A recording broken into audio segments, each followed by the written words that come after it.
I love it. It is You so love it? freaking good. Oh my gosh. Oh my gosh. For the first time. Guys, Oh my. My first time. Guys, to we're do live. this. And this week on the Pocket Dimension Live, it's a ding dang Daggerheart extravaganza, y'all. Let's go. Miss your Daggerheart.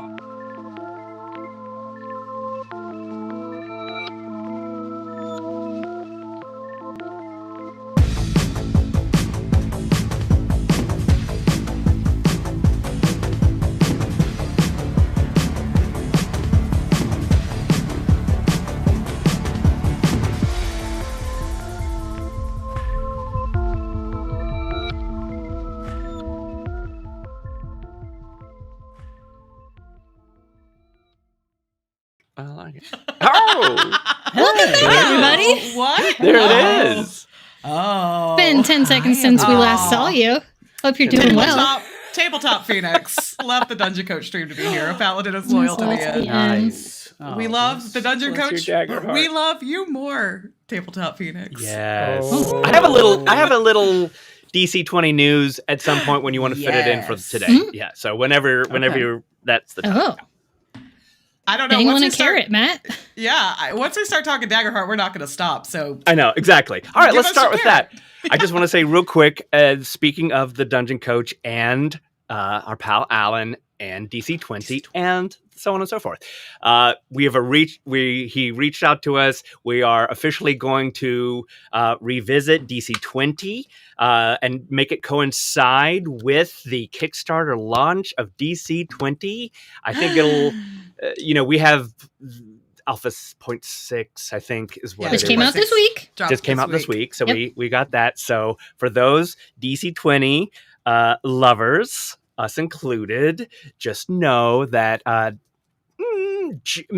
of May, June is going to be DC 20 time. Old We're psyched. ToboCop will ride again. ToboCop rides again. Wait, I guess before we go any further, who the heck are we? All right, sure. Who are we? Welcome to the Pocket Dimension Live. It's four friends having a good time talking about TTRPGs. Today, a little bit of DC 20, mostly Daggerheart. I'm AK. I'm Ava. I'm Fitz. And I'm Matt. Pleased to meet you. We're super psyched about today because Daggerheart launched this week, and man, it's a work of art. It really is. It's a lovely Right, little shiny Dagger goodness. art. beta.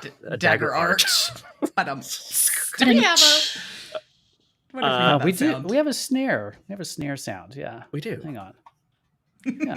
I can. Uh, There it is. That was lost. There it is.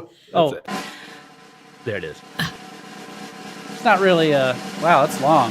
Stop that. It's 12 Oh, no, seconds. starting it It's over. 12. Stop. Stop It's it. never going to end. There Never we gonna go. end. Lord. There Now it we is. can Daggerheart. start. Finally start the show. Bless your Daggerheart. Well, Yeah. Bless your Welcome to the Pocket hashtag. Dimension Live, where we are clearly professionals. Clearly. Yep. That's why we pay the big bucks. We're having a First good time. off, Yeah. we have a challenge. We're starting with a challenge for our dear AK. Yeah, we are. Oh. Oh. And I've thought about this. If nobody else feels particularly strong about this, I know exactly. I What know I'm what gonna you're ask going to it- do, and I'm going to hate it, but yeah. I let's think do you it. don't. So we have a legal thing that we're going to read. And AK is going to do so, and I'm challenging her to do it in the voice of Sprinkle. The voice of Sprinkle. Who's Oh, Who is a Sprinkle? Sprinkle's the not The ferret. little weasel. The weasel. The weasel one that of Travis Jessica's. always... Yeah. Yes. Mhm. Okay. Yeah. So we have to read this legalese in order for us to talk about Daggerheart in our live streams. I say we have to. We're delighted to. We're honored. We are honored to, but we can't just be normal about it. So I said, "Yeah, give me a crit roll character to read it." I thought you were going to give me Jester, whose I accent thought about cannot do. Jester. Yeah, I thought about Jester, but then I was like, you know what? No, we have to go. We can't go for a main character. We have to go for a peripheral, and Sprinkle is it. I will give voice to Sprinkle. Here we go. I'm so scared. This product was created using the Darrington Press Community Gaming License. The Daggerheart Open Beta materials are owned and copyrighted by Darrington Press LLC. All rights reserved. This product is based on the following public game content created and owned by Darrington Press. Daggerheart Open Beta Materials, Darrington Press LSC 2024, available at daggerheart.com. I'm assuming that was amazing. I don't know. You got the energy of Sprinkle, right? The feral. Sprinkle. They Yeah. forgot Talk? about Sprinkle. No, we've never heard Sprinkle's voice to my knowledge. Yeah. Sprinkle Sprinkle's- was oft forgotten. They would just like Sprinkle would be in somebody's pocket and they would dive under the water and things like that. Or like not feed him for days on end. Him, them, they, her. Weasels don't need to eat. And so I was trying to capture the essence of a terrified weasel stuck in Yeah. someone's pocket. Managed to do it. Mischief managed. All right, check that Mischief off the list. Next. Next. I mean, what do we want to talk? There's so much, y'all. There's This so beta much. is she thick? 377 pages. Yeah. I do have one thing to report. I have officially read more of the Daggerheart playtest materials than I have of the player's handbook or the DM's guide. I'm so proud of you. Wow. Sorry. I know how big of an effort that is for you with Wow. the ADHD and that. Yeah, It's tough. avid player of D&D, never really read the player's handbook. Just expected my party to feed me, and they did. That's the thing, is y'all enable me. Yeah. Right, So I right. never had to read it, but Yes. yeah, Jack says 377 pages makes my neurospice go, no. Well, that's what I we're here know. for. I We're was just here to gonna spoon feed say. you. Yeah, Yeah. look. We're reading it so that you don't have to. Yes. Right? This is literally what you do for a living, Fitz. This is literally what I do on a day-to-day basis is consume vast amount of information as fast as possible. So Yep. I am built for this, and Yeah. y'all can just piggyback off of the nuggets of info that we delve out in the next few weeks for y'all. Yeah. Yeah. Not all heroes wear capes. Not all heroes wear capes. Amy says I will never read the player's handbook. Thank you for reading it, Reading for, it me. for me. Oh. Look, that's what we're here what we for. should do. We should do, because you kind of touched on this week. Uh-huh. The concept is Herb, Yes. the character Herb, does ASMR for sleep, a sleep story for night. We should have record the PDF of the player's handbook. Oh, Yeah. Like the my shipping God. forecast. Release it. But Yeah. for D&D. By the way, the I 1-2 did- punch of Jack saying not all heroes wear capes and Cozy saying some wear feral Feral beanies beanies. couldn't agree more. That is true. I've already started recording some shipping lorecasts, so I hope you guys are soothed by You this. have? Yeah. Oh You yeah, have. yeah. She released it. Yeah. I didn't know anyone took that seriously. I'm Yeah, so I took happy. it seriously. Yeah. Oh my She God, I stopped can't what she was wait. doing immediately and put it into Slack. Put It a was- shipping it was- lorecast. Yeah. Oh yeah. Yeah. Maybe I'll Been a do. busy You know week. what? Maybe that's how we'll get through Daggerheart. You guys can just listen to me reading the Daggerheart beta. Right at bedtime. Again. Yeah, as an audiobook. That's curve. That's I horrible. do. I do hope that everybody has had the time to watch Fitz's just utterly charming in every way first character dip, where she where you build a druid. Yep. It is charming and extremely instructive. Thank you. So Well, we're gonna have more. we're More gonna to have come. more. We're working on more. Yeah. It's just the first of many. yeah. Seth Buxton. says, hey, Hey. Demiplane. Hey. Hey, Demiplane. I can't be as cool as Fitz is. That's No, it's gonna be different. We're all cool at our Yeah. own- And look, I mean, how about this is how we're gonna segue into actually talking about Daggerheart 9 Yes. minutes and 3 seconds in. Please Is do, that yes. so the druid that was the druid video, right? Yep. But there's a number of other classes yep. that we can yeah. choose from, some of Yeah. which are new, some we have hot takes about, Yep. good and bad. Mhm. Well, actually, yeah, I don't know if I have anything. Anyway, we're gonna get into it. I have some stank to share. I do. Oh, Really? snap. Whoa. Oh. Drama. I'm ready. Okay. Spill the tea. Fitz Wow. set this up as we are feral. I understood Whoa. the assignment, you guys. I am Okay. unhinged. AK is ready to play. Okay. Well, let's get into it. So, just stop me when we get to anything you feel spicy about. Of the classes, we got Bard, we I got have feelings Druid. about Bard. Yep. Oh wow! Already, right out the gate, you have feelings about Bard. Okay, got Druid. We got Guardian. Oh, We got Ranger. Guardian? Big feelings about Guardian. Big feelings? Feelings, yep. Okay. Interesting, because actually reading through Guardian, I was like, oh shit, Herb belongs in Daggerheart. We'll discuss. Ranger, I never had feelings Seraph. about Ranger. Wow, AK, you have feelings about every class. Seraph? I have some feelings about Seraph. Okay, Couple. Matt has that. Rogue, I think Evan's got Yeah, some feelings. yeah, and I have feelings about Rogue too. Interesting. Sorcerer, Warrior, and Wizard. Lawyer? No feelings about Is lawyer Wizard. one? Is that And what you said? lawyer. Warrior. Yeah, Lawyer is one. Warrior. Warrior. Except Todd. Some Todd. Warrior. By the way, our lawyer's name is Todd. Just so you Yes. two know that. That's true. Yeah. That's. Nice. Okay.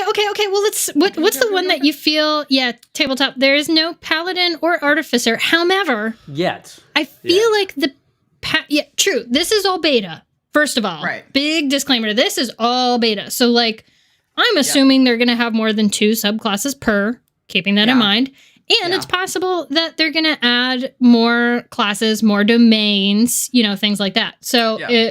it's possible. Is Yeah, Seraph kind of a cleric paladin combo? that's the vibe I was getting. Mhm. I feel like Paladin has been split into two, almost. The Seraph and the Guardian. And the Guardian, exactly. And in one instance, I'm for it, and in one instance, I feel very watered down. Mm. Okay, so can I do my just quick rundown? Do it. Is that so Bard? So first things first, out the gate. I feel like they are taking back Bard. I feel like a lot of times when I get made fun of when I tell people who know like this much about D&D or who are more like your min-max type players that I play a Bard in a campaign. They're like, of course you do. I feel like it's the one that gets made fun of and isn't taken as seriously. I love what they have done with Bard and Daggerheart because I feel like they are reclaiming that energy and they are saying, nope. Bards are bad asses. They come out, the first line is most charismatic of the classes. And I applaud that. I like the wordsmith versus troubadour. Yeah, Evan. Why do you think people dunk on bards? I think it's Is it kind because of Sam Riegel and Scanlan? no, because I've had people dunk like long before I had any awareness of what Critical Role even was. Sorry, it's true. Okay, I'm going to say this, understanding who the four of us are and who many of the people watching this are. For me, bards are the kids in the marching band in high school. They are just the nerdy, and they're off doing. Pancakes. Yes, they are amazing, but like everybody doesn't know that yet. And it's just easy to give them swirlies. I calls them like I see them. Wild. Are you Which speaking from it experience? feels weird. I was a bad kid. I am. Did you get swirlies? Oh, I was yeah. like, I didn't get. Matt did. There were campaigns against me in high school. Just Ooh. Yeah. I hate that. Let's go. Yeah. I'm gonna go. I will mess Yeah. them up. Let's Yeah. go. Give us a No. list. yeah. Oh yeah.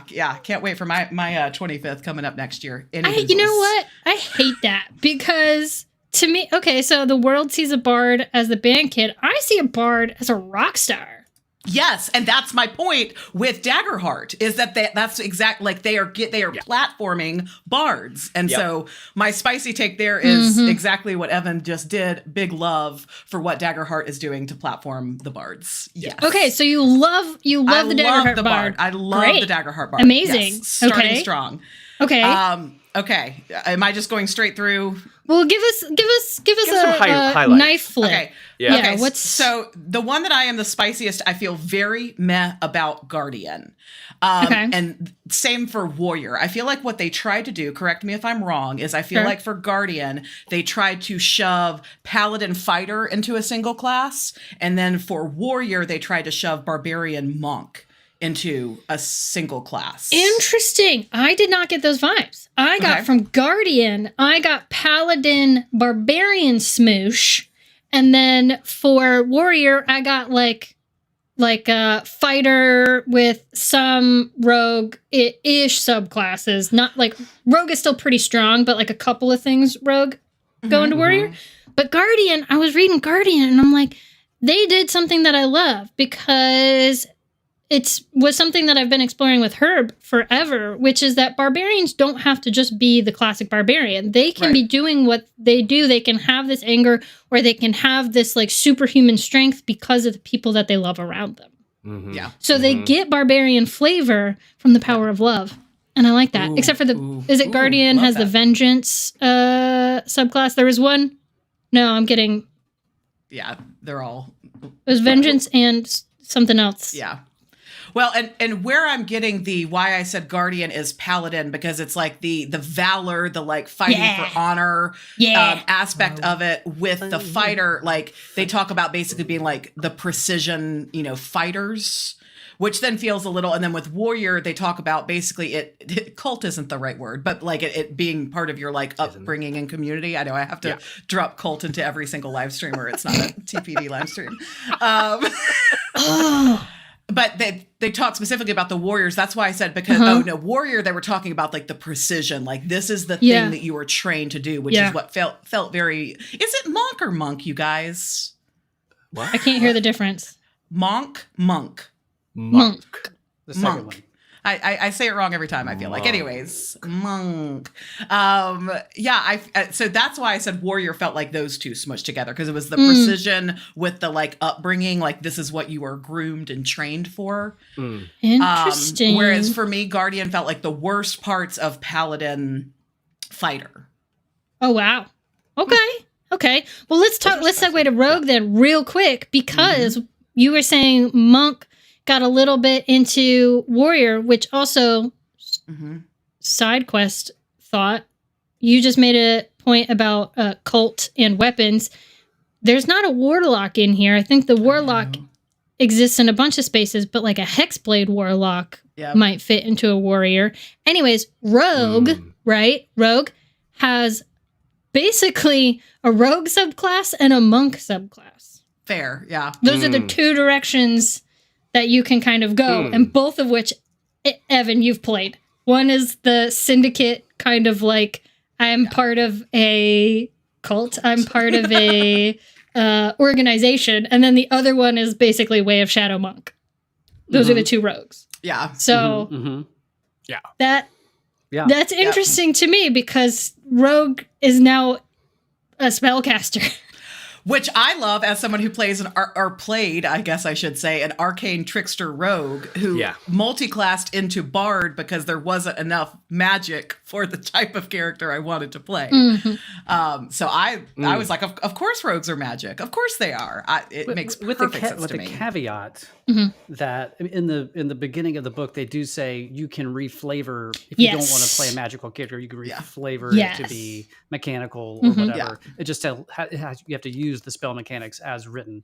So for me, that's giving you the freedom to choose, because I me, but yes, I'll give that a thumbs up. It doesn't like my thumb. I can do all the other ones, but thumbs I never register. Thumbs. Yeah. Whoa, dude. And they're good about that throughout the whole thing too. They say, "Hey, take this or leave it. It's up to you. Reflavor." The only thing that they say really is just like, you can flavor it however you want. It just can't give you a mechanical benefit. It is. It's a bold choice, though, to make rogues just canonically speaking, as the rules as written, as magic users. That is. I was wondering how you were gonna. Well, and especially because also in the it's called like the playtest materials. Are we just calling it the beta, the 377-page document? Yeah. It talks about this being a high magic system. Yes. Matt and Evan, how do you feel about that? Well, I've been. This is my new soapbox. Are you ready? He's like itchy with it. I can see. I'm ready for this. He's physically itchy with it. By the way, just for everybody watching, we like tried our hardest to not talk about this over the past couple days, so we could we're getting we're getting these takes all at of the our same time as y'all are. Our excitement. So my new soapbox is this: if you want a low magic system, they exist for you. Choose a low magic system. If you want more crunch, go with D&D 5e or even Pathfinder or even Warhammer or whatever. If you want lower, then go lower. I mean, I literally wrote this yesterday that this is a truly magical time for TTRPGs, because if you are dissatisfied with the high magic elements of 5e, you don't have to hack it anymore. You can find another system that will give you the low magic as well. Hello, Shadow Dark. Hello, a lot of them. Murkburg, right? So out of the gate, they're saying this is high magic. This has lots of ancestries. This has some wacky ancestries, to be honest. I'm all for it. I mean, I'm all for it. All right. All right. About to say Evan. Yep. Yeah, I'll just add that I think it's a misnomer that I personally, I won't speak for Matt, that I am a low magic preferrer. I there's something fascinating that I've never been able to truly capture in a game, with mostly because, and when we have tried to play in a low magic game, other players who shall go unnamed will come in with high magic characters.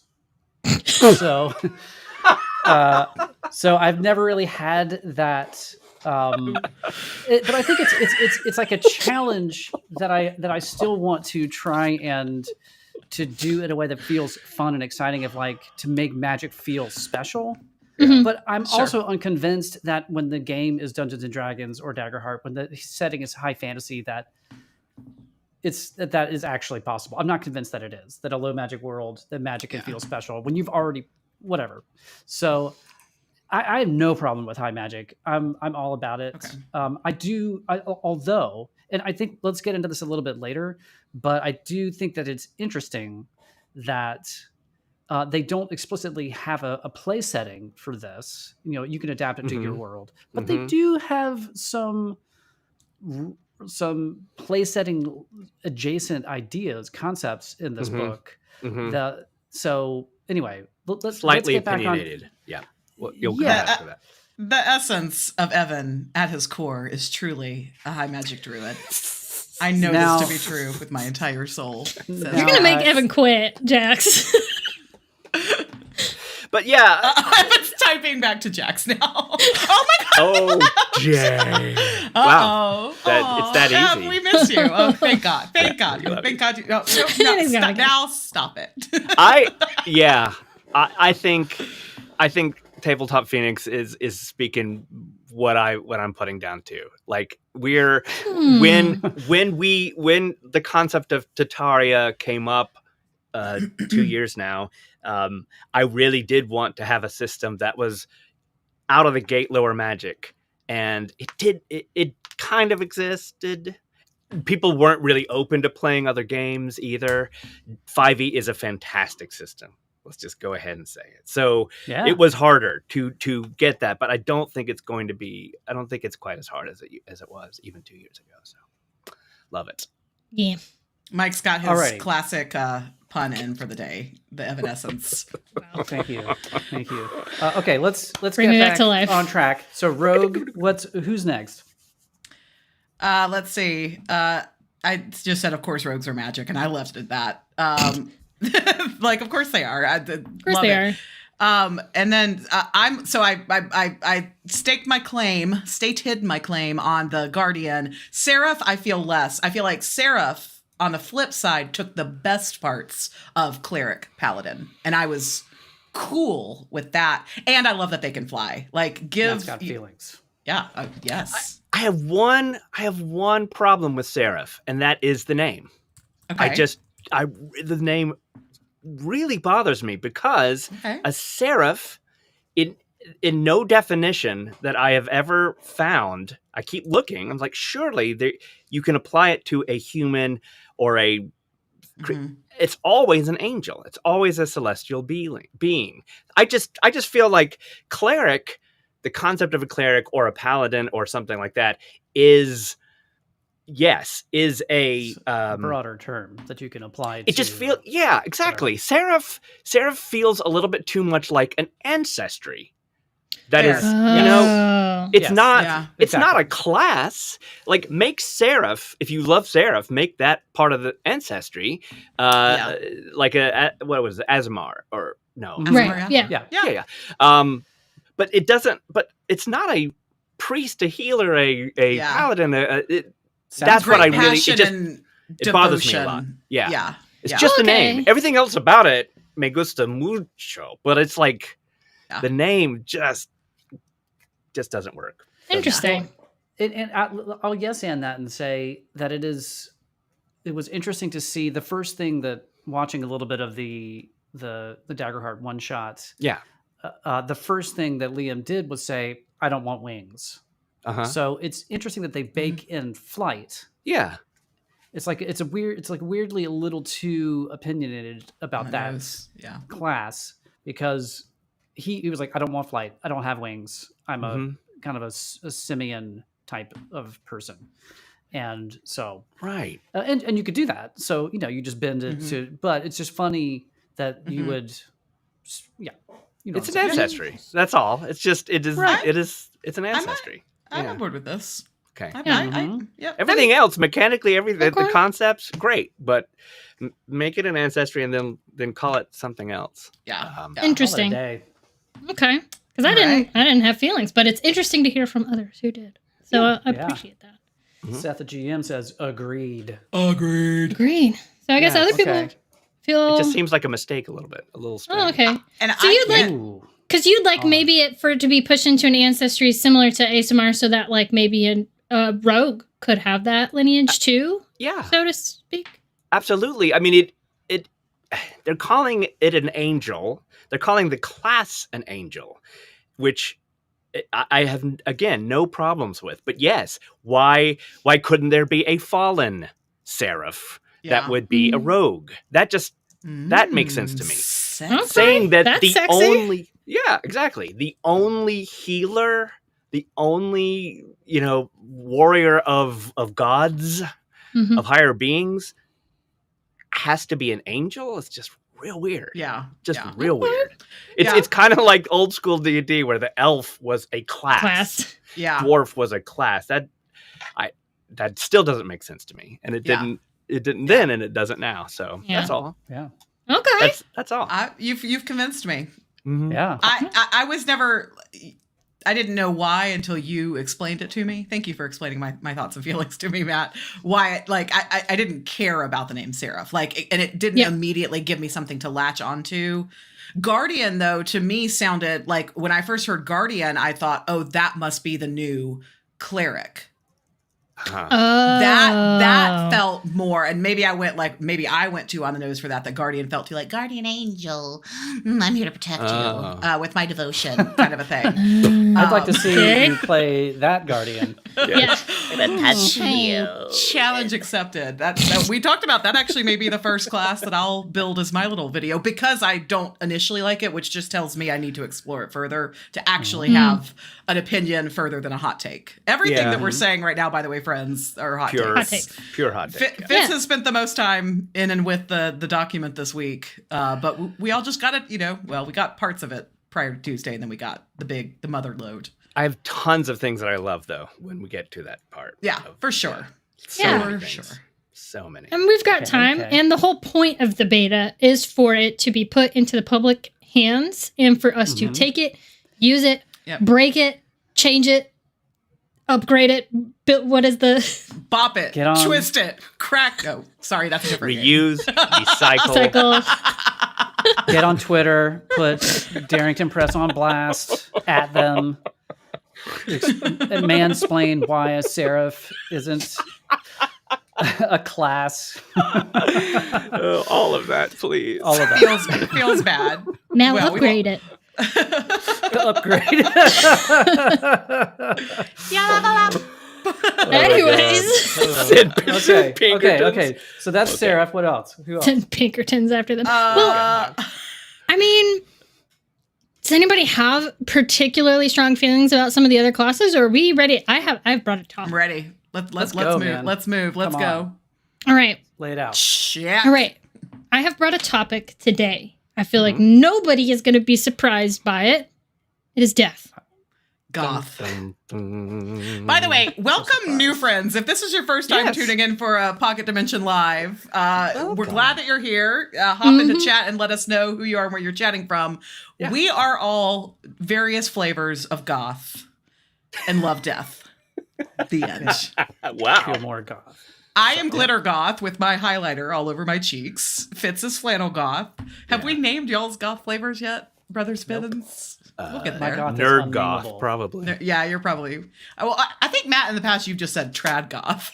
Trad goth, yes, trad goth. I've never dressed appropriately, but I'm pretty trad in spirit. Oh, bye, Fitz. Bye, Fitz. We'll see you later. Oh no.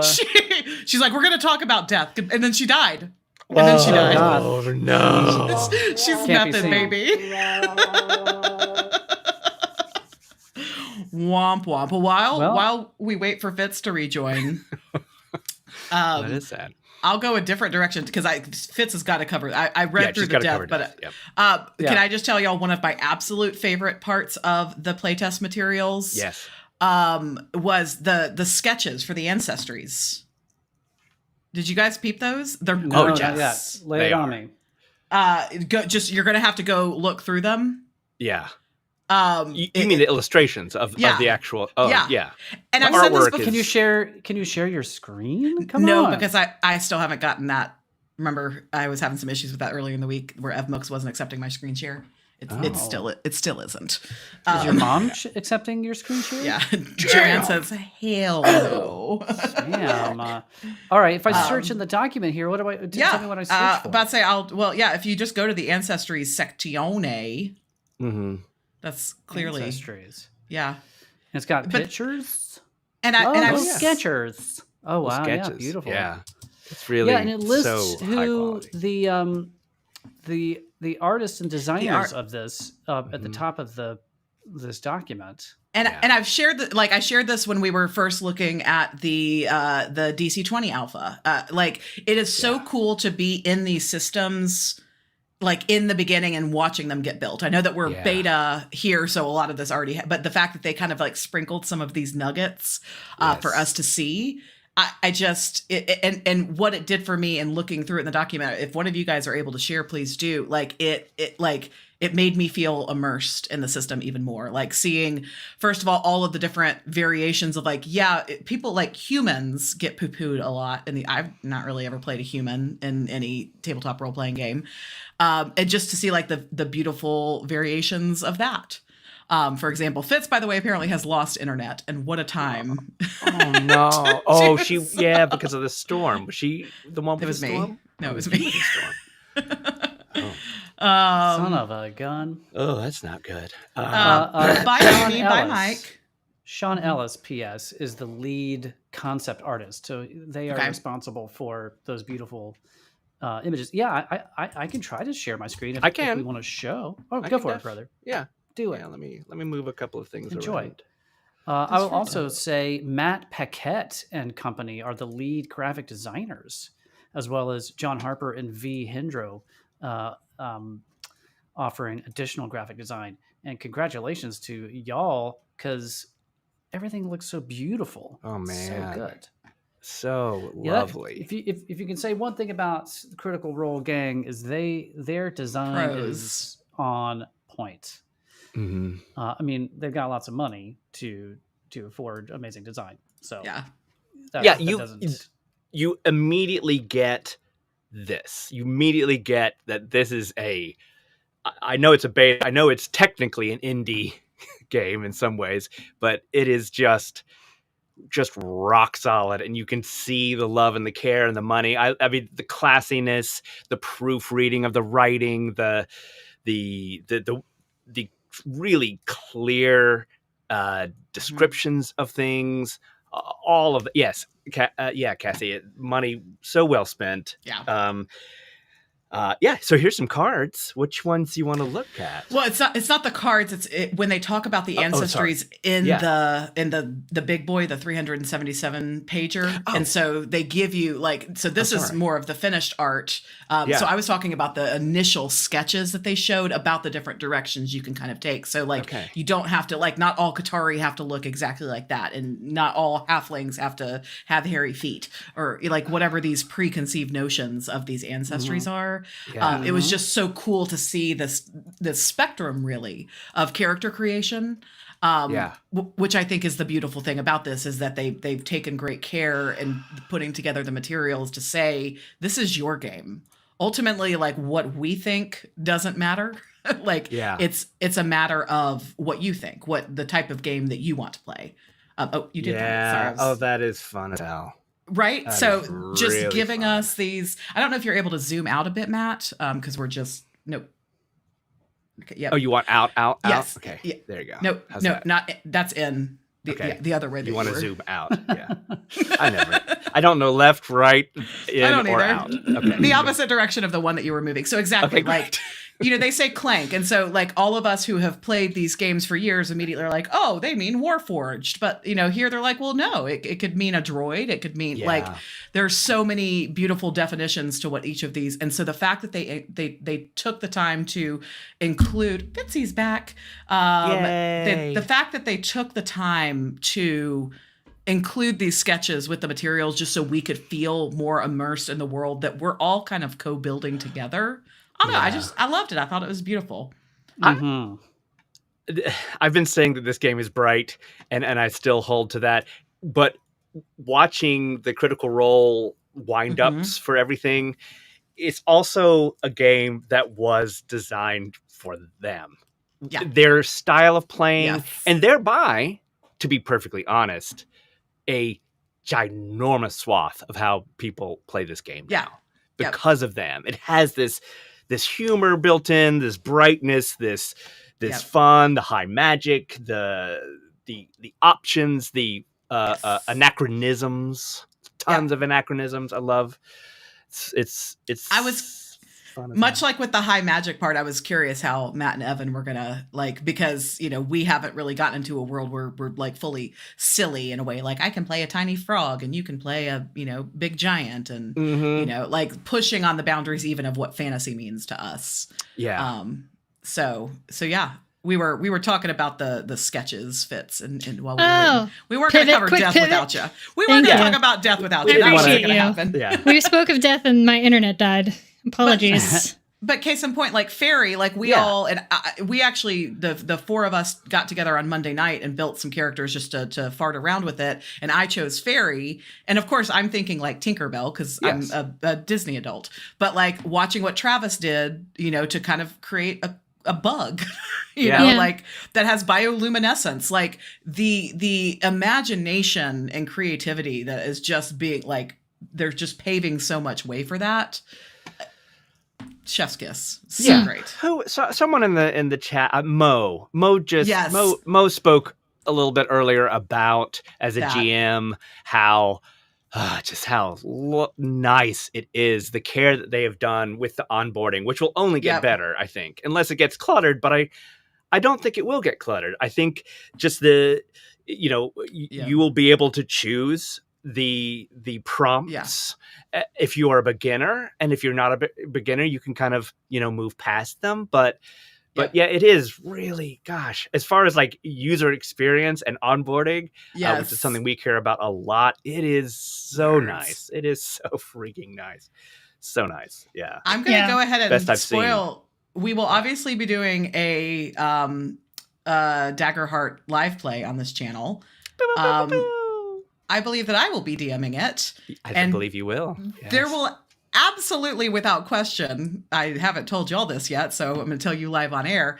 There will be a recorded session 0 where we will start to draw these threads together, just because that was so fun and fulfilling to get to watch that. So well, and it feels very important for this game. It does. Yeah. Mm-hmm. Yeah. All right. Enough of praise and beauty. Let's talk about death. Let's talk about death, baby. Jinx. God. You owe each other some Coke. Yes. Okay. Love it. Yeah. Death. So there are 3 options with death. 3, which is wild. Not 1 with some chances of what might happen. Again, player character control. You're building something that they want you to be fully invested in and to be completely story driven by. You also are in the driver's seat for if and how your character dies.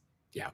So you're given 3 options. If you drop this, if. Wow. If. That's my favorite part right there. Out the gate. Well, because you know what? Let's talk about it. There's a couple options here, all right? Okay. We're going to start with the one that I think Evan is going to love, and it's called Blaze of Glory. Yep. When you drop to 0 hit points, you gain an action that you can take immediately that is an auto crit, and then you're dead. You're gone. Bye-bye. What? You get an auto crit action, and then you're outie 5,000. And I feel like that's... Yep. Evan's going to like that. Wow. I'm glad that we both read that and immediately went, Evan. Yep. Dead and true dead, as in can't be resurrected. There is a resurrection option. However, you have to be a level 10 character, and it has to be 2 of the specific classes that share a domain. I can't remember off the top of my head which domain it is. Apologies. Someone in the comments will scream at me. To perform Sorry. the resurrection. But they have to. You have to be level 10. You can perform the resurrection, but then that domain card. So first of all, they have to have that domain card. When they use it once, it goes into their vault forever. It's done. Whoa. Okay. So you basically have one in you. For the entirety of the game. Yes. The campaign that you're playing. Yes. One shot did it. Oh man. Okay. Wait, say that again? I'm sorry. Okay. So if a character is dead, whether they chose it or they risked the biscuit and died, which we'll get to, okay? Yeah. If they're dead, at level 10 or higher, the classes that share the domain that has the resurrection option can use it, but once they've used it, it goes in their vault forever. You can't use it again. It's done. Whoa. And what I love about this is depending on how the character died, it may cause drama, right? Because Evan, say Toby dies, right? And you're like, you chose Blaze of Glory and Toby's gone. And then they bring him back. He might, like Buffy, he might be mad when he gets back. Right? Right. Because you chose for him to die. Because heaven was so nice. Because heaven is so nice. So there could be that kind of conflict. You just dropped a Buffy rep in the middle of all of this. That is my favorite thing ever. That's beautiful. So there's that. So you can go out in a blaze of glory. Wow. Yeah. So what is that? Is that trauma? Is that drama decided by the roll of a dice, or is that just player? Like you decide, I'm coming back and I'm stanky about it. That's up to you. That's up to you. As far as I know. Okay. So as far as I know. One of the first rules of, and then they state it over and over again, is follow the fiction. This is a story-driven role-playing game. Mm-hmm. So this would be that's what it's the autonomy of it. And Matt did a great job with this in our Barovia game when my character died, is there was a little bit of my choices as a player came into it. But not every GM does that. So it's I love that the system is wired. But every GM should be more like Matt, is what I'm saying. Clearly.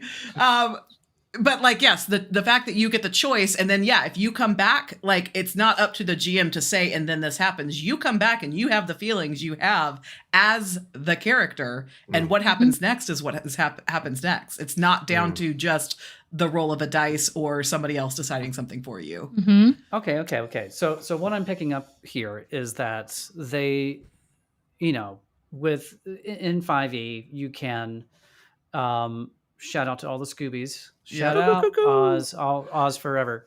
Oh yeah. Oz for life. Forever. I'm talking to you, Seth Green.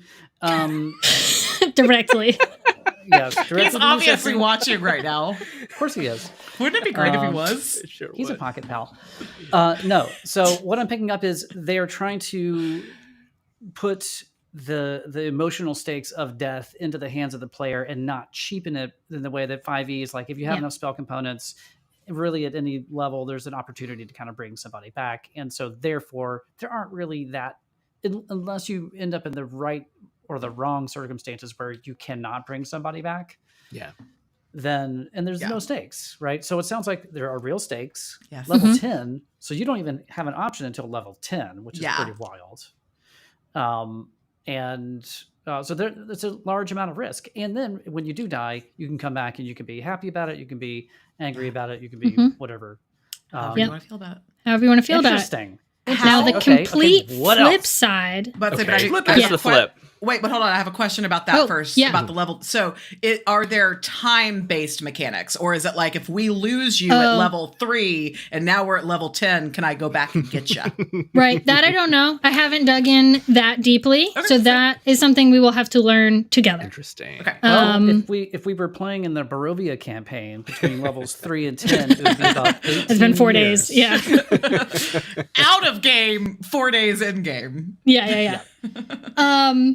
So the complete flip side to going out in a blaze of glory is that you can avoid death and face the consequences. Now, how this works is if you hit 0 hit points, you go unconscious until you are healed or long rested. Keep in mind that the player has to choose this for themselves, okay? You go unconscious until you're healed or long rested. You also have to explain how by you going unconscious, the situation in general that you're in gets worse, right? Okay. You roll a fear die. I love this. And if you roll your level or lower, you're going to take a scar. What that means is you cross off one of your hope die slots. So when you're collecting hope through the game as you're rolling, I think you start off with like 5 or something. If you gain a scar, you're down to 4 and you can't fill that hope slot anymore. That's So your if you max. 4 is That's now your max. Yeah. Wow. Interesting. So if you roll your level or lower on the fear die, you take that scar so you can't hold as much hope. And that which means as you level up, you're more likely to get a scar. And if you run out of hope die slots, then you have to retire your PC at the end of the game. Yeah. Yes. That's a Blades in the Darky Yeah. kind of thing. I love that. So what I love about this though, session or at the end of the campaign? Session at the end of that day. So you have to bring in a new character next time. But I think that this is, fun. I don't know that I would choose this except for maybe early days. And the reason that they give this is so like, you know, you're level 1, you haven't gotten any story under your belt as your character. So this gives you the option to face a little bit of a consequence, right? But continue the story that you're searching for with your character until you feel satisfied. Because like it sucks if, you know, it's day 2 and you go down and you had built this character and you're like, I really wanted to like find my long lost sister, and just like suddenly you don't have that story anymore because you're dead, right? Like that sucks. Yeah. So in early levels, this is a way for you to make sure you can complete a couple story arcs for yourself, feel satisfied when your character goes, or for people who death is truly not fun. Because, I mean, we talk about tabletop role-playing games being good for you emotionally, therapy-wise. Sure. Yeah. Death is not going to be fun for everybody, right? Like, it may be triggering. So giving yourself the option to be able to retire your character instead. Come on. I mean, So That is cool. To that point, So good. Jax, I've always been afraid of my character dying. Like, I what this has done, like now I'm like, yeah, I want to die. Let's go. I want to try it out. Let's go. Come on. I'm even more feral for death now. Can we play this game right this minute? yeah, let's see. Okay. Someone asked a question. Some of the highest level ability cards relying on spending a lot of hope to do very cool stuff. So if you've accumulated a lot of scars, exactly. Yes. So that is the consequences, is you're losing the amount of hope you can store, and you spend hope for some of your abilities. So the way that this sort of weighs on your character is they've sort of lost, it's like, it could be an emotional scar, it could be a physical scar, but by the end, if they have no hope slots left, that's why you retire them, because they're done, right? They're like, I'm out of the game now. Yeah. It's too much for me. This life is too much. Matt, I love the visionariness of the fact that, like, when Chimerical died, like, I was given the choice, but there would be consequences for me coming back. At the time, you had given me I would have to take a completely different, I would have to multi-class again. Right. I came back with a horrible scar. I can't touch anybody in my party. And bravo, friend. I love Buffy 5th season. I mean, That I mean, it just if you're going to die, it's gotta, and you come back to life, it's gotta be a traumatic thing. Of course. And unless you are a necromancer. Unless you're a necromancer. Right. Then it's just a party. Right? It's just you're Thanos, unless you're Thanos and you're like, yes. Yeah. TTP, thank you for once again putting your faith in us. I saw your original comments. I honored them. But yeah, I think this is something we can at least get hype about, learning about, and then absolutely decide if something is or isn't. No shade to anybody who hears any of this and is like, this isn't my thing, because as we kind of talked about at the top, there's so many great games out there, and we want to play them all. We are going to play them all. We're going to play them all. Come hell or high water. Yes. Come high water in hell, where we will be playing games. I'll yes and that idea and just say that kudos to Crit Role for just being true to acknowledging that there's a flavor out there and a good system for whatever everyone's looking for now, and for them just having a really strong voice about what they this is the game that, like you said, they want to play, but they do play, right? It's got I mean, when I'm reading down that book, I can hear Matt Mercer's voice oftentimes in passages, like the way that he speaks when he's teaching. And everything about the background of this just feels very Crit Role, and I love it when artists have strong voices. It's more important than chops. It's more important than anything. So, I also, it won't be for everybody, but it is exactly effing cool. And I also love that the first page of this open beta, they give a beautiful list of everybody who has inspired them. All the games that have inspired them before. Right. All the pieces. Of that. Right. Yeah. And again, I am the guy that loves, oh gosh, that's Blades in the Darky. Oh my gosh, it's just like, Cyber. All these pieces of these games, and lo and behold, they're just like, here we are fans. We're just fans, and we love these concepts, and we've played these games. We're going to put them all in this. It's gorgeous. The Cypher call out made me think of you. Also, I will again credit Tabletop Phoenix said in our Discord just a couple of days ago, there is no way that Critical Role isn't going to be using this for their next campaign. There's no way. So they're calling what they're doing right now a one shot. They're being silly, and which is great. We all loved it. It was kind of, quite frankly, a nice break from some of the Bell's Hells stuff, but this will absolutely, I think, be a campaign for and beyond. They built it for themselves, which is great. Love it. Yeah, so good. I that's a bold statement. I mean, they've got a huge partnership with D&D. We'll see. They've had other huge partnerships before, and they're moving in other directions. Demi-plane. Which is also lovely. Lovely. Shout out the Nexus for Adam Daggerheart. Bradford and all of the people at Demi-plane Nexus. It's so good. It's so good. You guys just do such a great job. I just wanted it to be stated on the record that TTP called it a day after the open beta release. Is all I'm saying. Now we have people need to know. This. We will come back to this in a year when they start campaign 4. Yes, Matt. I was gonna say, speaking of a year ago, that's.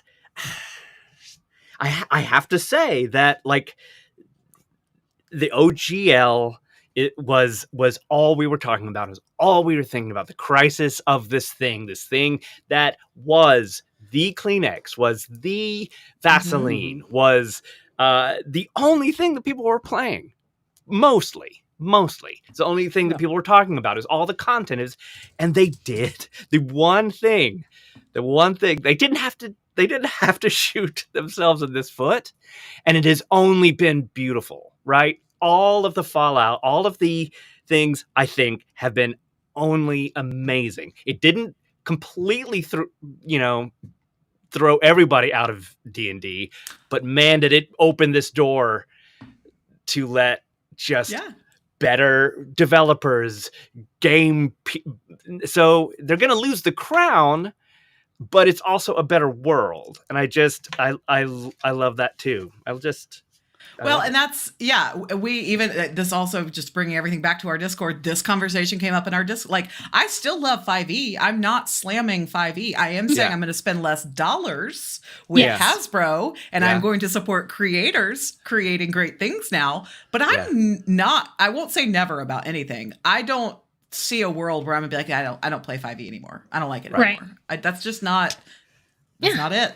They'd have to keep going down a path that they've kind of kept going down. It has to be more and more dangerous. It has to be more and more blatant. If they double down, but I just saw Seth changed his name to Seth Green. Yeah, amazing. Sorry. It took us too long for a TPD Buffy crossover, and I'm glad we're finally here. Yes, 7. Yes. Okay, Fitz. Yes. Let's get back to death. Do we? Yes. We have because there's one more. There's 3. Yep. Because there's 3. Yeah. So the first one was Blaze of Glory. You go out with an action, and that's an auto crit. Then you're dead. I'm gonna do that like on the first day. You are. You're gonna go through so many characters. Then you've got avoid death and face the consequences. The other thing with this one, which we didn't call out, but I should, is that this also solves the popping up and down problem. That Matt, you truly hate, because you fall unconscious until you're healed or long rested. And then, if you roll your level or lower on the fear die, you get a scar. So you technically could pop up and down, but that means you might be accumulating a lot of scars. So it might just be better for your healer to be like, dude, you're going to chill in the corner and I'll get you later, Yep. Love that. So they just fridge you. Yeah, exactly. Yeah. Like stabilize you, and you're just benched. Yeah, because otherwise you risk taking on a lot of scars if you're rolling really low on your fear die, and if you take a lot of scars, you're losing out a lot of hope slots. And then you got to retire anyway, right? Yep. So lastly, for our gamblers, for those who like a little bit of risk, you can risk it all. Risk it for the biscuit. You can risk the biscuit, and you roll for it. So. Whoa. Yeah. So if you roll with hope, hold on, I'm reading the thing again. Yeah, so if you roll high and with hope, then you remove stress and or HP equal to what you rolled. So you roll your duality die. If the hope dice is higher, then then you're not dead. You're alive, and you remove stress and or hit points that you've taken equal to that. Okay. If you roll and the fear die is higher, then you're dead. And if you crit, then you remove all stress and all health points that you've lost. So you're full back on HP. You have no stress. You are back in it, and you're in it to win it. So in this scenario, you have a 44% chance of death. I like the. Permanent. Did you do the math, or did it do the math for you? I really want you to have done the math. I did not do the math. It did the math. Okay. But how are you explaining the fact that someone has been killed, has taken enough damage to be killed, and has a chance to jump up fully healed? Is that like divine or I mean, I think you can flavor it however you want, but I get it. I think from the way that they've divvied out the difference between damage and health points, which is a conversation. We're going to go over it. That is a video I want to make, because I love it. That is the area that for sure I can see us tripping up on, just knowing how we play in our brains. But they've separated out the damage that you take and how it affects you. So your hit points, you're losing hit points, and that's just sort of almost like your strength or force of will to carry forward, and the damage you take is separate from that. Yep. So I'm guessing that with this, it's almost like you're getting a second wind, I guess. Like you've taken a bunch of damage, you've sort of started to get haggard, you're getting low on your ability to stay in the game, and then something happens that would take you out, and it's almost like your come to Jesus moment, and now you're ready to survive, right? Okay. Yeah. Respawn. Yeah. Respawn.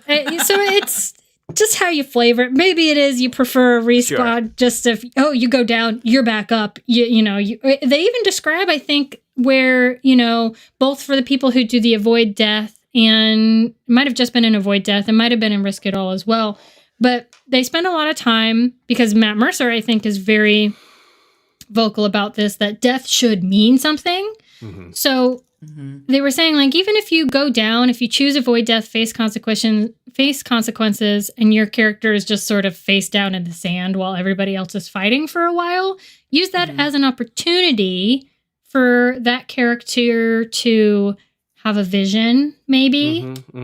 Like, go back and see some memories, maybe. Or talk to their deity, or talk to a lost loved one, or their mentor, or maybe it replays all the moments that led up to this, and they're going to change their ways after this or something. Like, it could be more of an existential thing that happens to that character as like a side quest within the greater combat or the greater encounter.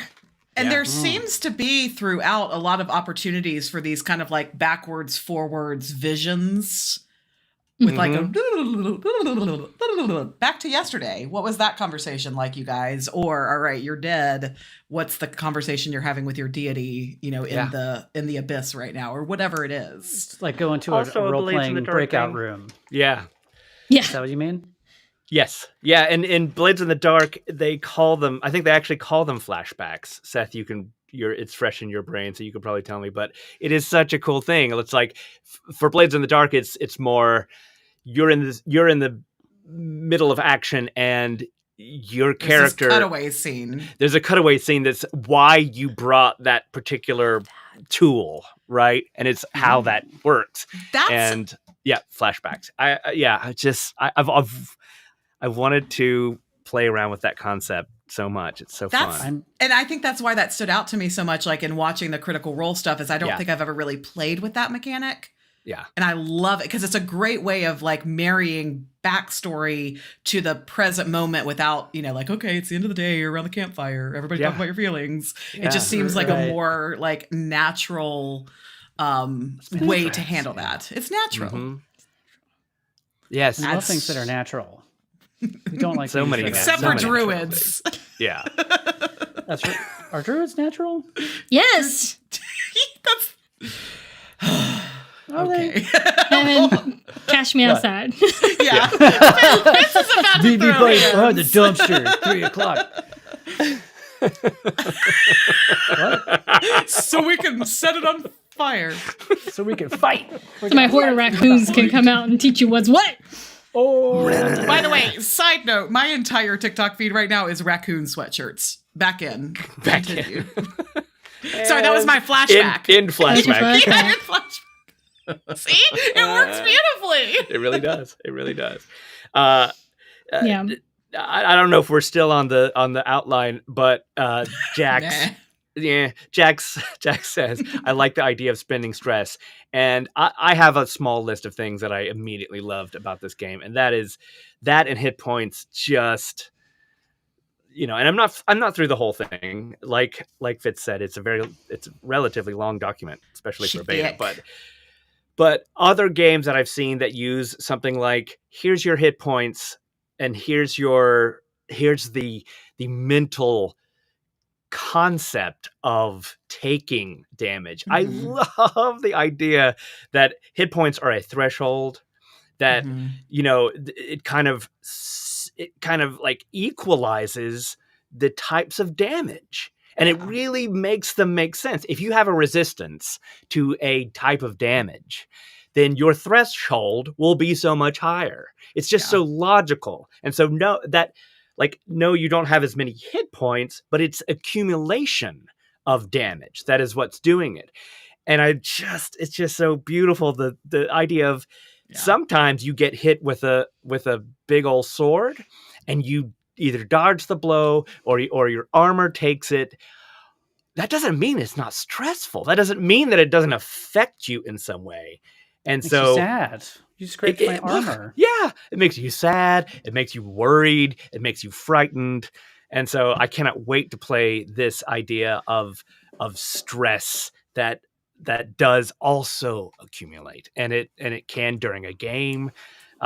Feels so much like real life for me. Exactly. And that might be and that might be triggering for some too. Too close, you know, too I get close. that, but I actually don't someone go back and explain hit points, and because I haven't gotten this far in the book, and I haven't gotten this far necessarily in the one shot either. I just started watching how they run combat, but can somebody walk me through hit point, stress, hope, fear, some of those concepts? Yeah. Tell you what, why don't I pull up button and I can show you on the sheet. Sure. How's that? And I also have some outlines of all of those concepts on the outline. But as you're doing that, maybe it's amazing how much we're inspired to do homework when we love what we do and get to talk about. I know. By the way, while you're pulling that up, can I make a real quick shameless plug? Yeah. Earlier this week for our patrons, I asked you, what do you want to play in April? And I'm now curious if this conversation has anybody wanting to play Daggerheart in April. And if you're not one of our patrons, we play games with our patrons each month. We do some one shots. It's fun. Tomorrow we'll be playing some Shadow Dark. You can come watch. It'll be in our Discord. So join the Discord. Link is right below in the description of this here video. We'd love to have you watch along. And then, if you want a group to play with occasionally, we could maybe be that group. What level of Shadow Dark are you guys playing? I have Shadow Dark 4 level. Yeah, 4 level 4 characters. I literally just rolled a d6. I had no idea. Great. So people might not die immediately. They might not die immediately, which would be nice. Yeah. In fact, there was a question: how many characters should we bring? And Matt did say just one's fine. And I went, okay. Oh, okay. Yeah. Some characters have already come to me and said that they have an actual mechanic for if they die, which I also love. So, yay. For those of you commenting that you would play Daggerheart, I love you. Go put it in Patreon so I have record of it. So when somebody says, "Why are we playing this?" I can say, "This is what y'all said. I'm here for you guys. I do it for you." Yes. Thank you for that. Thank you for that plug. I can give you a quick rundown, Biv, of the hit points as Fitz is pulling things up. All right. I got her. So the definition is hit points in this game represent a character's ability to endure physical damage and probably mental damage and keep fighting, right? I'm sure that there's some like psionic abilities as well. Oh, Fitz is sharing screens. That's wonderful.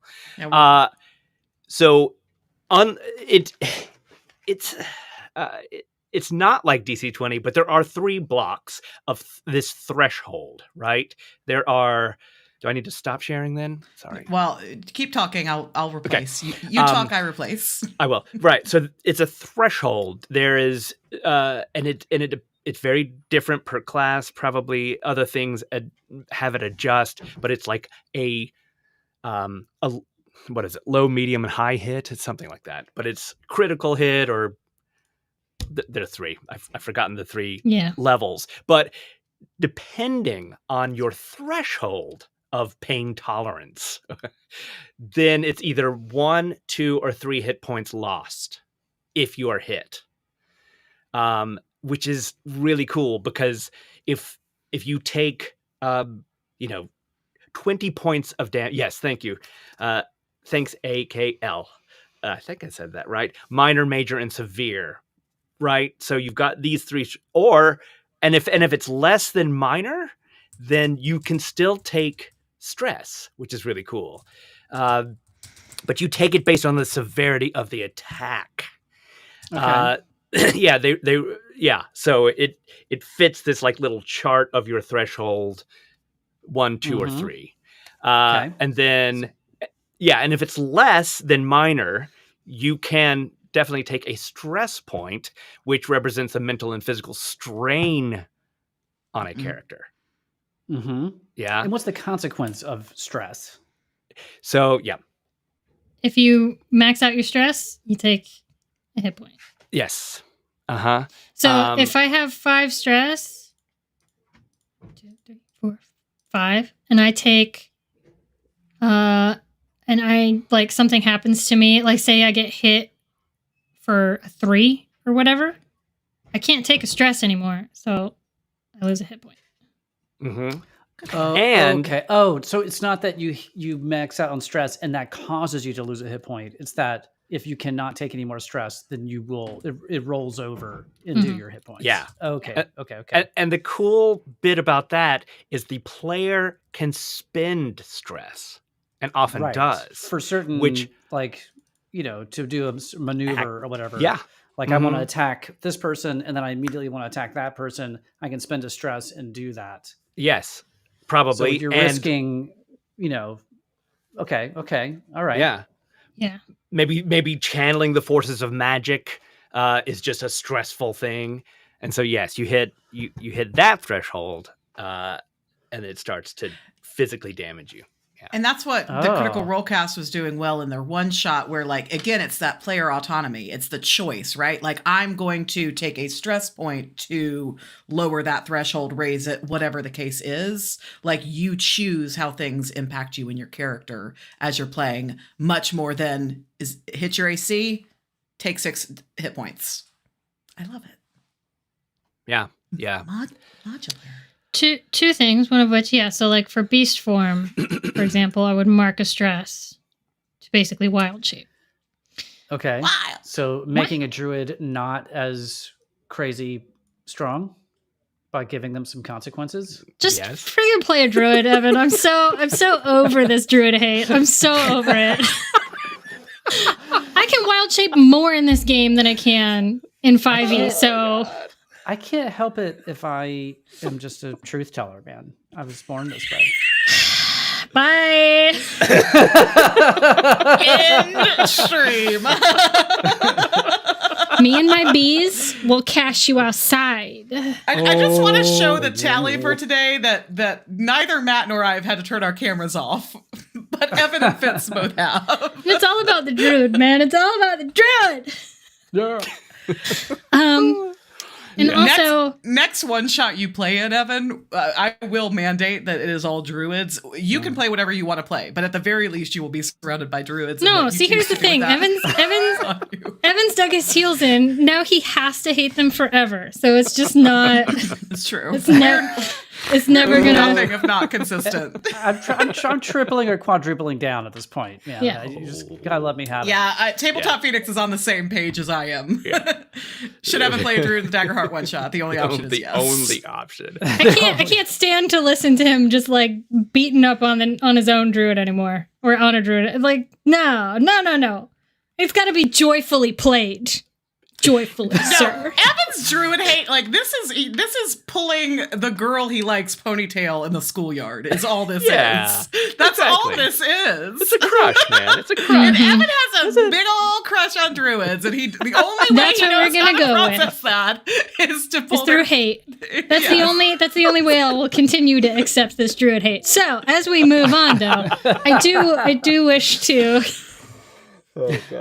point out that AKL is going to be switching to their account. That's Timpanist Moth. So we have another musician who I'm going to assume is a cryptid lover in Mothman. Yeah. Please? I hope so. I hope so. Deja vu, or did we have the same thing happen last live too? When somebody hopped in and they were also a musician and cryptids were also brought up. This just seems to keep happening. If you build it, they will come. They will come, exactly. Yeah. Welcome all musicians like and cryptid lovers. Yeah, exactly. Yeah. Even ex-music lovers. Yeah, I hate music. And druids. God. Go play the drum set that is literally right behind you. Yeah. Get gone. Go sit in a corner, Matt. Play your accordion, and then that's your timeout. You mean like this, AKL? Doing it well. Okay, we've gone feral. We're feraling. We've lost the plot.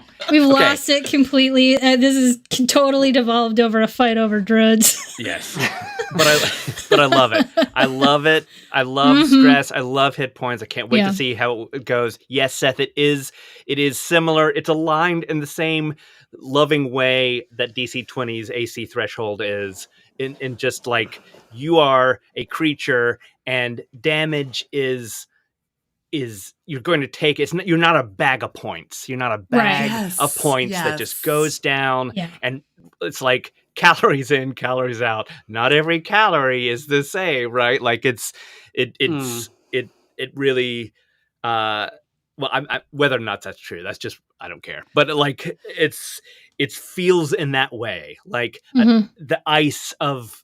Anyway, I keep going back to the resistances. I don't even know whether they have resistances, but it's that kind of like the stress and the damage and the fighting. It's really cool.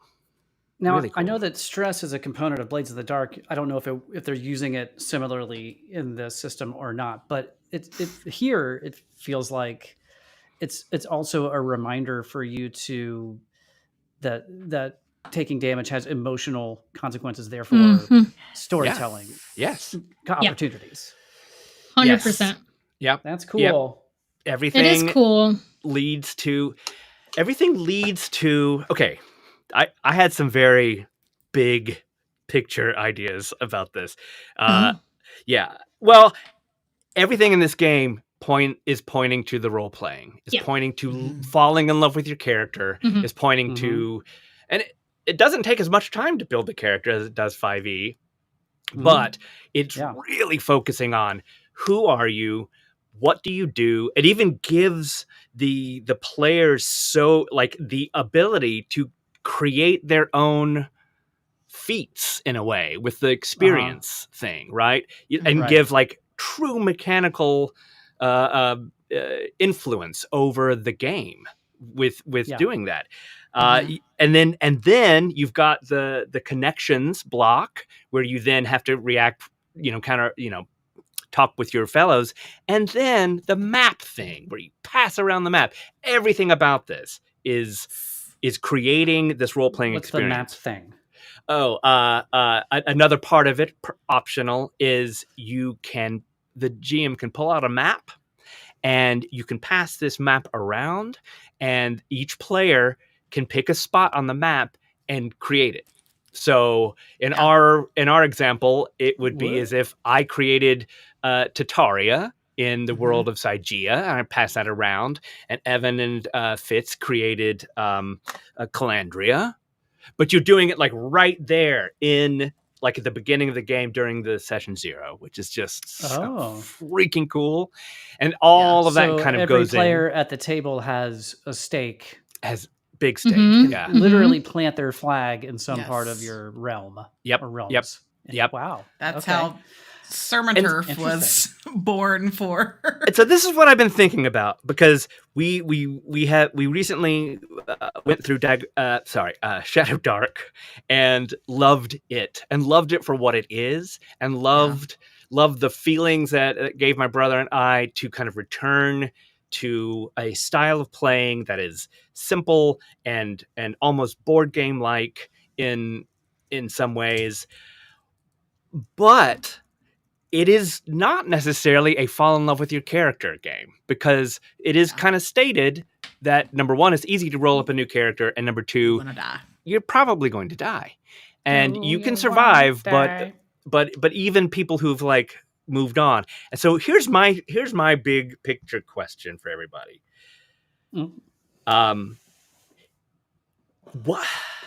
Which kind of came first, right? Like this game D&D started 50 years ago, and it had a look and a feel. It was the first thing of its kind. Role playing did not exist, and it's all about sitting around a table and taking war figures, but giving them a little bit more life, right? And it did what it did to there. And I would say then Dragonlance, maybe you start kind of branching out into the focus on the character. So now you've got a game in 2024 that is helmed by the people, arguably, that have influenced this entire concept the most. Yep. And it's all about the character, every single bit of it. And I don't know. I just wanted to know what people thought about that, because Shadow Dark is always going to be a wonderful place to go. Again, that system has its own look and feel, but you're not going to go in there if you want to love your character. This one, though, is just all about that. And I don't know that. Well, I will challenge that last statement by saying I don't know that we've played enough Shadow Dark to say that implicitly or empirically. That's true. I have chatted with some folks in the lovely Shadow Dark Discord who have had sessions going for. I mean, that's true. Since it came out. It's come out. That's true. That's true. That's not to say that they've been playing the same character this entire time. Yeah. But anyway, but point taken that the role play, the character, and the setting you up to interact with each other and support. Now, this part, I think, rules wise, is maybe a little spongy. Like every table is going to be different. Every person, like you really, what's the best way to say this?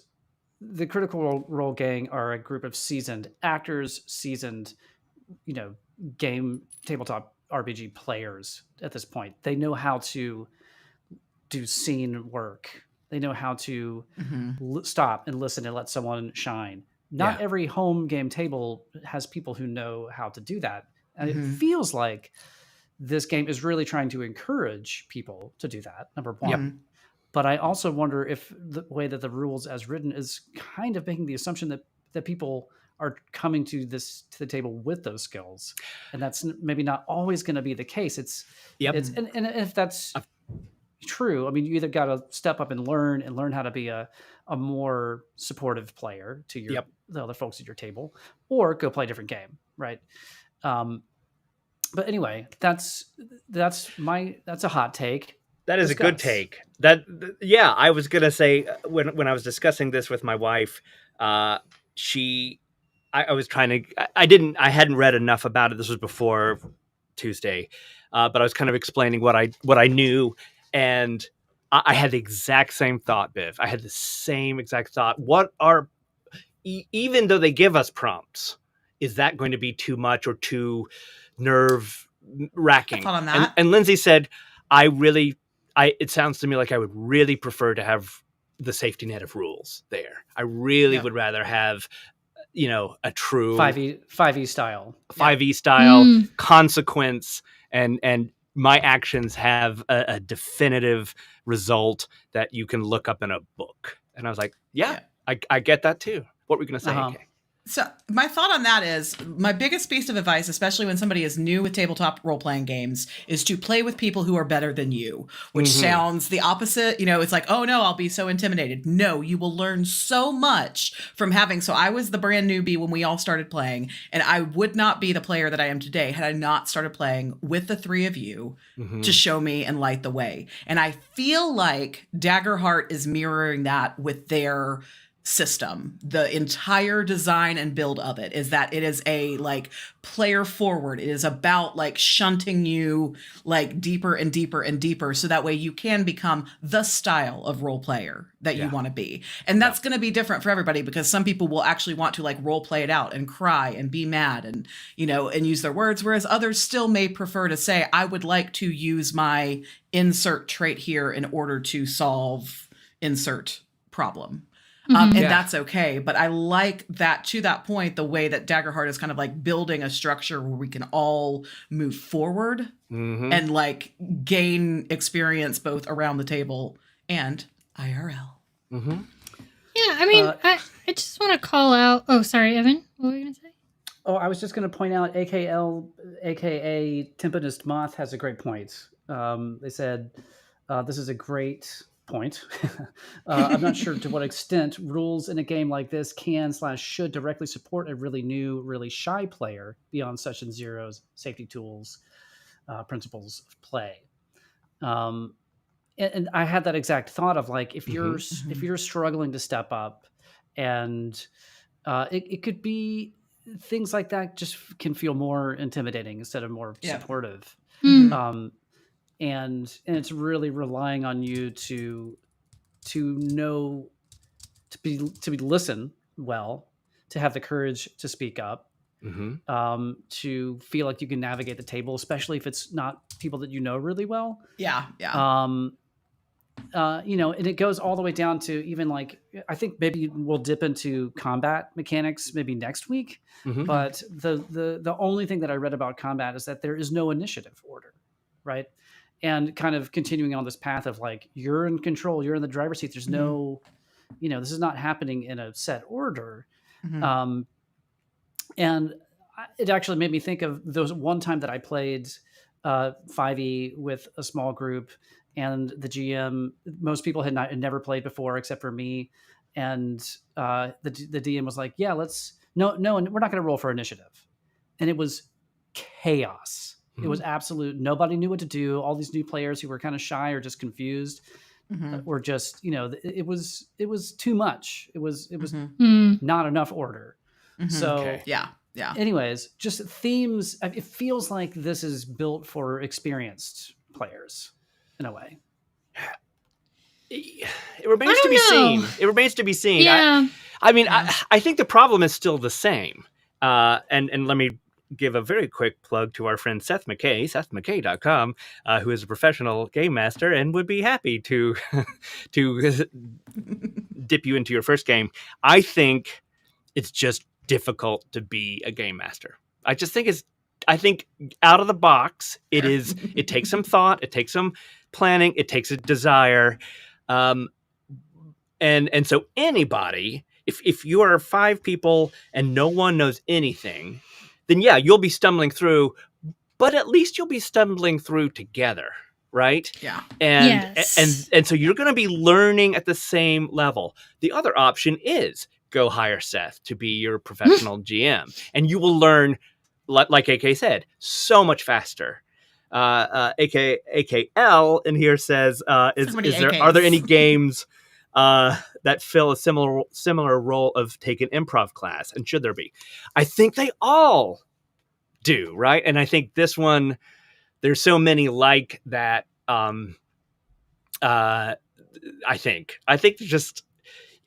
I think that taking an improv class is something that, I don't know, 80% of players would never do.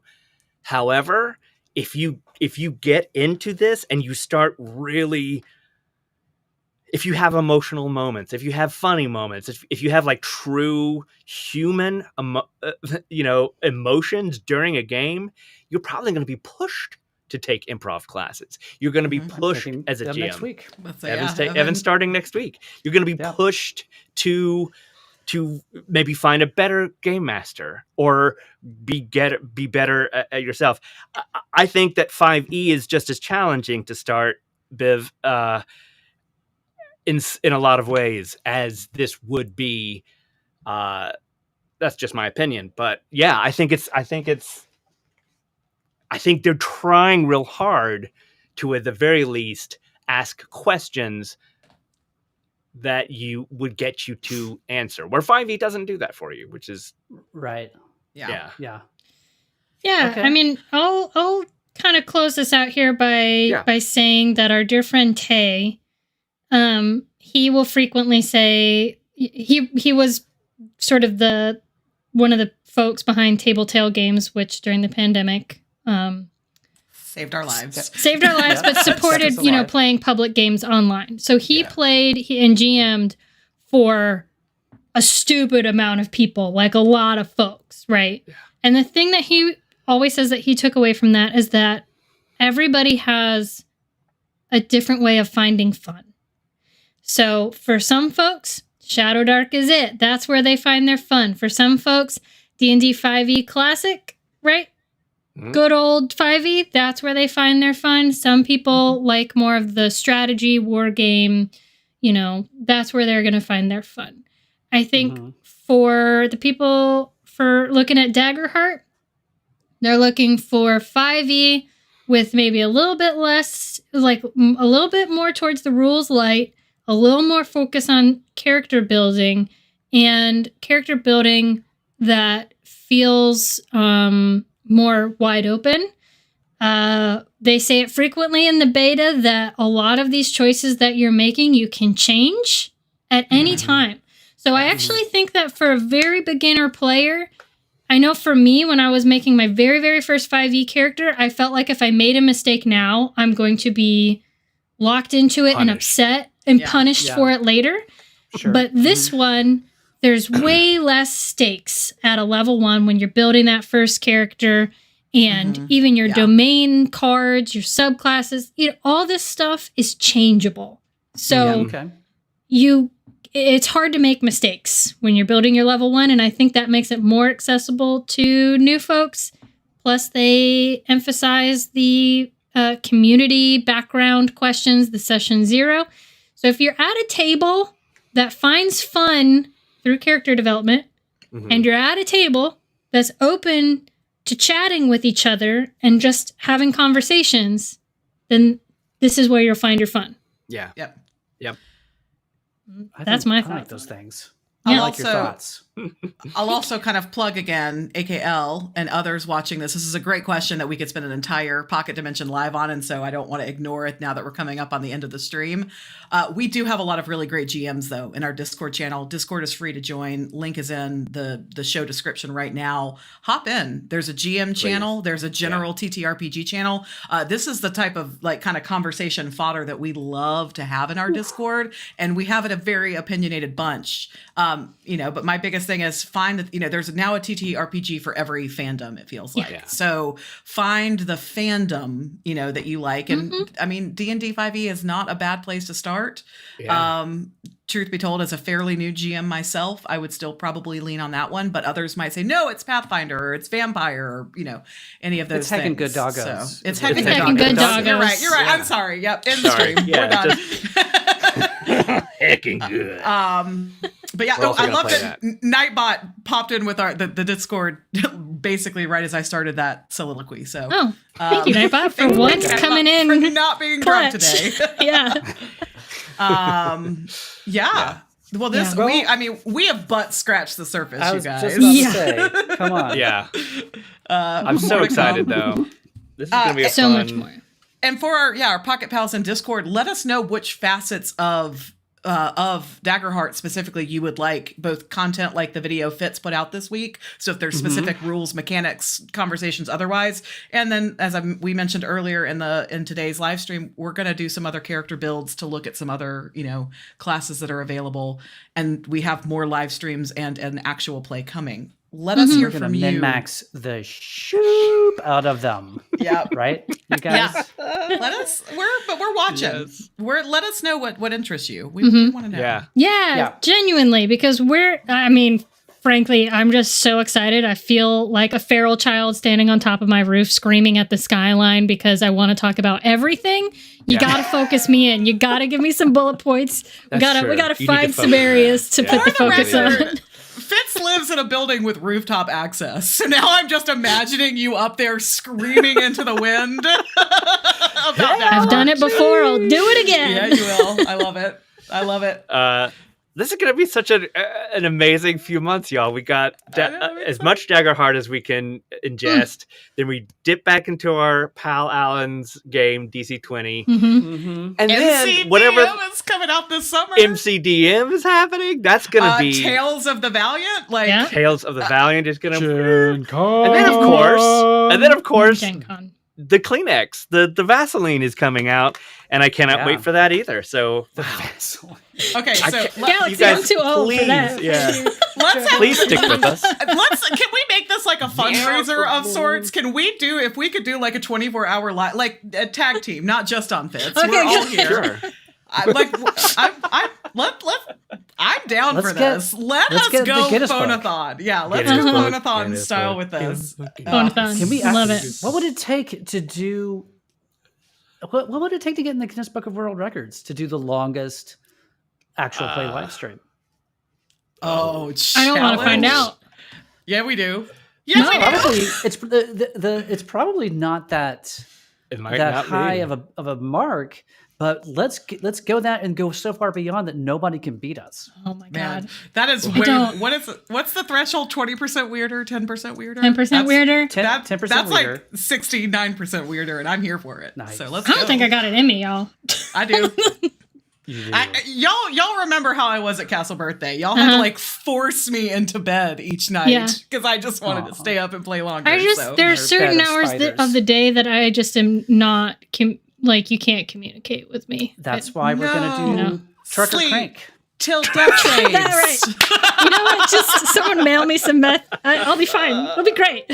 I will take the morning shift. Somebody else has to take the late night shift. But yeah, I was popping up at 7 a.m. every morning, like ready to go. Yeah, Matt and I will take the late night shift. You guys take Evan and I got morning. We got it. Yeah, no problem. All right. We can do this. To be clear, not the longest live stream. We're talking about the longest actual play live stream. That's what I want to do. Yeah, that's what I'm talking about. Yeah, Galaxy, you never sleep. You could do this. I don't think we can. You could do go. Yeah, I think you have to have tag teams, just like hands on a hard body. Exactly. We can do it. It's more like BR 549, which is a Nashville band who just would play for hours and hours, and they never took a break. And if anyone had to go to the bathroom, they just leave the stage. It's more like they just peed on real life exhaustion. Guys, we promised ourselves we weren't going to talk about diapers. We have to. Oh, you're right. I'm sorry. Well, no one said diapers. You were just talking about not leaving to go to the bathroom. And wearing diapers. Free Willy. Okay. Didn't say diapers. Free Willy. Pissing on your neighbor. Okay. Bye, you guys. Bless our Daggerhearts. Bless your Daggerhearts. We'll see y'all next week. All the Daggerhearts.